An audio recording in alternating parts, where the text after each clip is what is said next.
This first one's a Steph Curry special. Essentially, it's gonna be a scoop float. I want you to start at that first hash mark. Okay, it's about 6 feet from the front of the rim. So you can measure that out, or you could just put a cone at that first hash mark, or just make sure you jump from behind the first hash. You can go off a rip or off a freestyle dribble, doesn't really matter. And I need you to go from behind that hash mark, all right?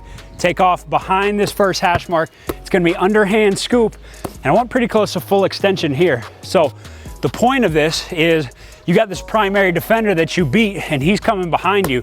And sometimes when you go to overhand, it's too close to your frame so he can get that block. But when I extend forward, it doesn't matter how long and athletic he is, he can't reach it over my head, all right? So I call it the Steph Curry. Steph Curry does this all the time where he gets here, full extension so that guy can't get it, and then you get it up high enough so this help side defender, the big coming over, can't get it.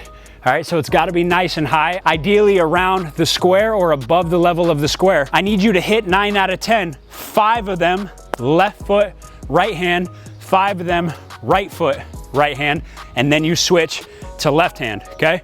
So it's gonna be 20 total. You essentially gotta make 18 out of 20 to move on. So the easier version is gonna be that left foot, right hand. The harder version is gonna be this right foot, right hand. It's gonna feel a little bit awkward at first.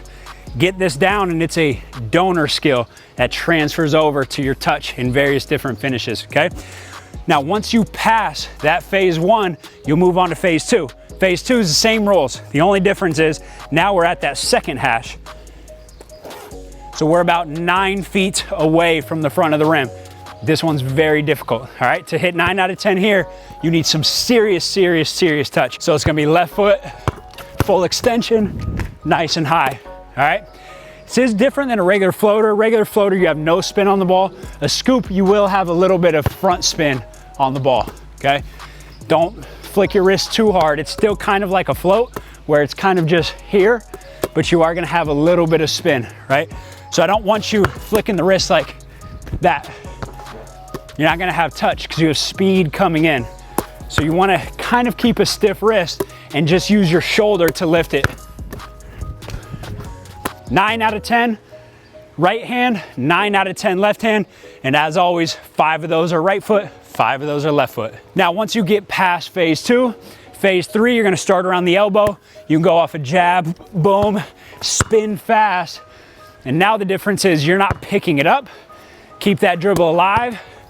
Grab with the outside hand, extend to the rim. It only counts if it goes above the level of the square. So this develops that raw touch like crazy, okay? So boom, spin fast, get it up nice and high, all right? Now that's gonna be 5 on the outside foot, 5 on that inside foot. So the inside foot's actually tougher. You might need to scoop back a little bit, and you're going here, and then it's off left foot, right hand, but you still got to get up nice and high.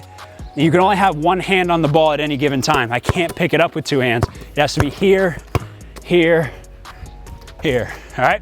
This is not a lateral extension. This is gonna be a forward extension, so I'm extending towards the rim. Need 9 out of 10, come over here, 9 out of 10 on that left. If you pass this, you're officially a level 3 black belt, and your touch is next level. And then from here, you're maintaining, you're touching on these drills, but it's mostly game situations. It's mostly adding all this stuff into games.